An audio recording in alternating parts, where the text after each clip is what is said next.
Hi friends, welcome to Saranya Shankar logs. இன்றைக்கி நம்ம என்ன பார்க்க போகிறோம்னா விநாயகர் சதுர்த்தி ஸ்பெஷல் கொழுக்கட்டை ரெசிபி தான் பார்க்க போகிறோம். என்ன கொழுக்கட்டைன்னா பிள்ளையார்பட்டி மோதகம் தான் பார்க்க போகிறோம். வாங்க எப்படி செய்யணும்னு பார்க்கலாம். இப்போது இந்த பவுலில் 1 கப் அரிசி, 1/4 கப் பாசிப்பருப்பு, இதை 1 ஹவர் ஊற வச்சு காய வச்சு எடுத்துருக்கேன். 1/4 கப் தேங்காய் துருவல், 1 கப் வெல்லம், ஏலக்காய் தூள், நெய். இப்போ ஒரு கடாய் வச்சுருக்கேன். அந்த ஹீட் ஆனவுடனே நம்ம எடுத்து வச்சுருக்கோம்ல அரிசியும் பச்சை பயிரும், அதை இது கூட சேர்த்துக்கலாம். சிம்மில் வச்சு ஒரு 5 மினிட்ஸ் வறுத்தா போதும். வாசனை வர அளவுக்கு வறுத்தா போதும். நீங்கள் ரொம்ப தீய வைக்க வேண்டாம், சிம்லேயே வச்சு வறுத்துக்கோங்க.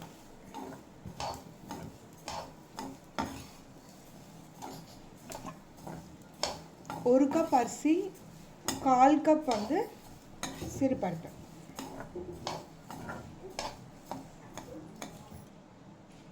இப்போது ஒரு 5லேருந்து 6 நிமிஷம் வரைக்கும் வறுத்தாச்சு. இப்படி கையில் எடுத்து பார்த்தீங்கன்னா உங்களுக்கு அரிசியும் பருப்பும் ஒட்டக்கூடாது. அப்போ தான் நம்ம அரைக்கும் போது ரவை மாதிரி வரும்.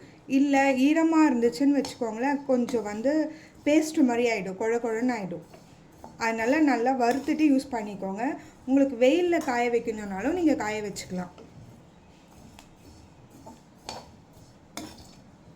ஒரு நாள் முன்னாடியே கூட நீங்கள் காய வச்சுட்டு செஞ்சுக்கலாம். இப்போது நல்லா ஆறுனதுக்கப்புறம் ஒரு மிக்ஸி ஜாரில் மாற்றிக்கலாம்.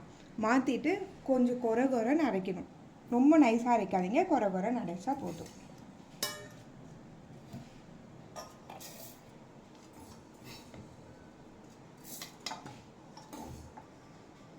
இப்போது நம்ம அரிசி ஆறுறதுக்குள்ளே வெல்லம் பாகு எடுத்துக்கலாம். கொஞ்சமாக தண்ணி விட்டுருக்கேன். இதில் 1 கப் அரிசிக்கு 1 கப் வெல்லம் போட்டுக்கலாம். அப்படி எனக்கு இனிப்பு அதிகமாக வேணும் அப்படின்னிங்கன்னா 1/2 கப் வெல்லம் எடுத்தால் கரெக்டாக இருக்கும். இப்போ 1 கப் வெல்லம் சேர்த்துக்கிறேன் நான். இப்போ நல்லா கலந்து விட்டுக்கோங்க. இது வெல்லம் கரைஞ்சாவே போதும். இப்போது வெல்லம் கரைஞ்சிடுச்சு. இந்த அளவுக்கு இருந்தால் போதும்.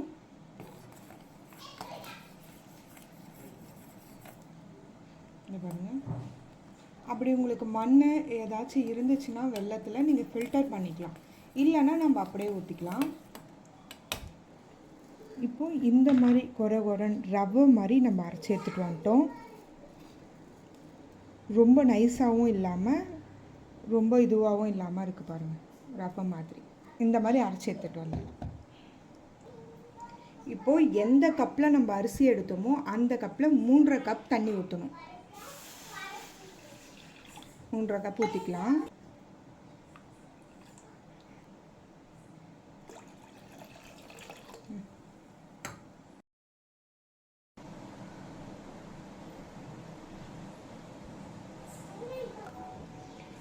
இப்போ பார்த்தீங்கன்னா தண்ணி கொதிக்க ஆரம்பிச்சிருச்சு. நம்ம அரைச்சி வச்சுருக்கோம்ல, இதை அப்படியே பொறுமையாக விட்டு கலந்துகிட்டே வரலாம். சிம்மில் வச்சுருங்க. சிம்மில் வச்சுட்டு பொறுமையாக போட்டு கலந்துக்கோங்க.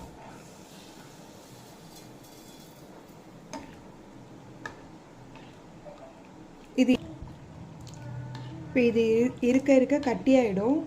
கலந்து விட்டுட்டே இருங்க கட்டியாகிற வரைக்கும்.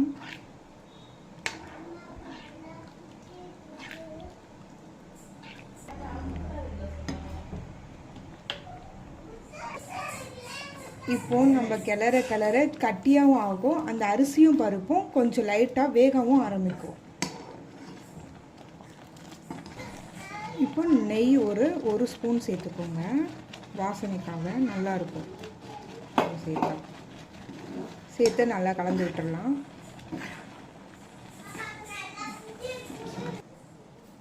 இப்போ இந்த மாதிரி வந்ததுக்கப்புறம் நம்ம வெல்லம் எடுத்து வச்சுருக்கோம்ல, அதை ஃபில்ட்ரு பண்ணி சேர்த்துக்கோங்க. இதில்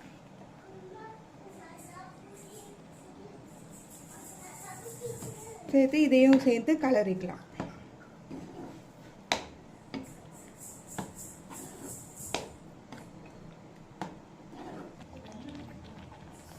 இப்போது ஏலக்காய் தூள் சேர்த்துக்கலாம் கொஞ்சமாக. சேர்த்து நல்லா கிண்டி விட்ருங்க. இப்போ நம்ம எடுத்து வச்சுருக்க தேங்காய் சேர்த்துக்கலாம்.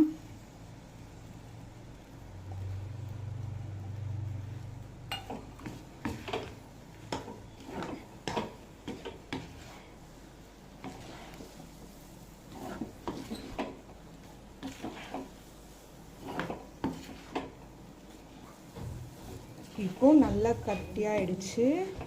இந்த ஸ்டேஜ் வந்தோடனே நம்ம கேஸ் ஆஃப் பண்ணிக்கலாம். அதாவது கொழுக்கட்டை பிடிக்கிற ஸ்டேஜ் வந்தோடனே கேஸ் ஆஃப் பண்ணிக்கோங்க. இப்போது ஆறுனதுக்கப்புறம் இந்த மாதிரி ஷேப்பில் உங்களுக்கு எந்த ஷேப் வேணுமோ அந்த மாதிரி பிடிச்சி எடுத்துக்கலாம். இல்லை இந்த மாதிரி மோல்டு இருந்தாலும் நீங்கள் வச்சு எடுத்துக்கலாம். இந்த மாதிரி கொழுக்கட்டை ஷேப்லேயும் நம்ம வச்சு எடுத்துக்கலாம். ஒரு இட்லி பாத்திரம் வச்சுருக்கேன். அதில் வந்து ஒரு தட்டு வச்சு இப்போ நம்ம பிடிச்சி வச்சுருக்கோம்ல கொழுக்கட்டை, அது எல்லாமே ஒன்று ஒன்றா வச்சுக்கலாம். வச்சுட்டு ஒரு 10 மினிட்ஸ் கழித்து நம்ம ஓப்பன் பண்ணி பார்ப்போம். 10 மினிட்ஸில் இது வெந்துடும். ஆல்ரெடி நம்ம கலரும் போதே அது வெந்துருச்சு, அரிசியும் பருப்பும். இப்போ ஒரு 10 நிமிஷம் வச்சாவே போதும்.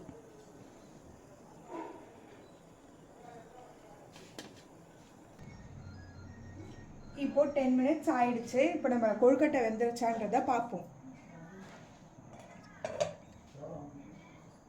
இப்போ இந்த மாதிரி தொட்டு பார்த்தா ஒட்டக்கூடாது கையில், அப்போனா வெந்துருச்சுன்னு அர்த்தம். சூப்பராகவே வெந்திருக்கு.